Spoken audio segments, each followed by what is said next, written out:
Asia cup rising স্টারের ফাইনালে উঠল বাংলাদেশ এ দল। চরম নাটকীয় সেমিফাইনালে ভারত এ দলকে সুপার ওভারে হারিয়ে শিরোপার মঞ্চে আকবর আলীর দল। তবে ক্যাচ মিস, শিশুতোষ ভুল আর গেম সেন্সের অভাবে হারতেই বসেছিল টাইগাররা। টস হেরে ব্যাট করতে নেমে 6 উইকেটে 196 রানের সংগ্রহ পায় বাংলাদেশ। জবাবে ভারতের ইনিংসও থামে একই রানে।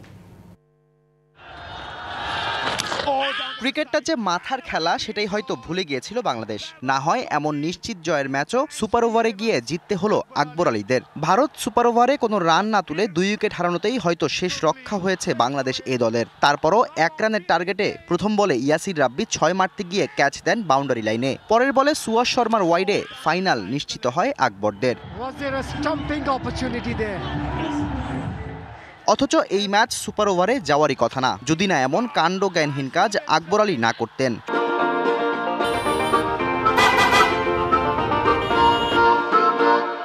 শেষ বলে ভারতের জয়ের জন্য দরকার ছিল 4 run. Harsh Dubey ball long অনে ঠেলে 2 রান নেয়ার চেষ্টায়, তখনই থ্রো করে রান আউট করতে চান আকবর। বল স্ট্যাম্প মিস করলে সাথে সাথেই ওভার থ্রোতে আরও 1 রান নিয়ে ম্যাচ টাই করে ভারত। অথচ এমন বৃথা চেষ্টার কোনো দরকারই ছিল না। 2 রান নিলেও বাংলাদেশ ম্যাচটা জিততে পারত 1 রানে।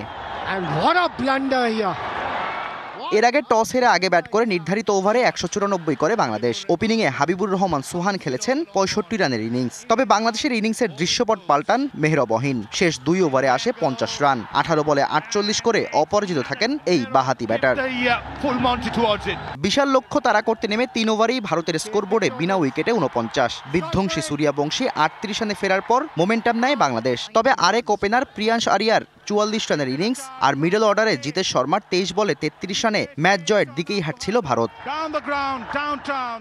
এরপর অবশ্য সাকলাইনদের নিয়ন্ত্রিত বোলিংয়ে শেষ পর্যন্ত চাপে পড়ে ভারত। শেষ ওভারে ওদের জয়ের জন্য দরকার ছিল 16 রান। সেখান থেকে সহজেই ম্যাচ জিততে পারত বাংলাদেশ। 3 বলে যখন দরকার 8, সেই মুহূর্তে ক্যাচ মিসের সাথে 4 রান ভারতকে বোনাস দেন জিসান আলম। পরের বলে আশুতোষকে রাকিবুল বোল্ড করলেও আকবরের ভুলে শেষ পর্যন্ত ম্যাচ গড়ায় সুপার ওভারে।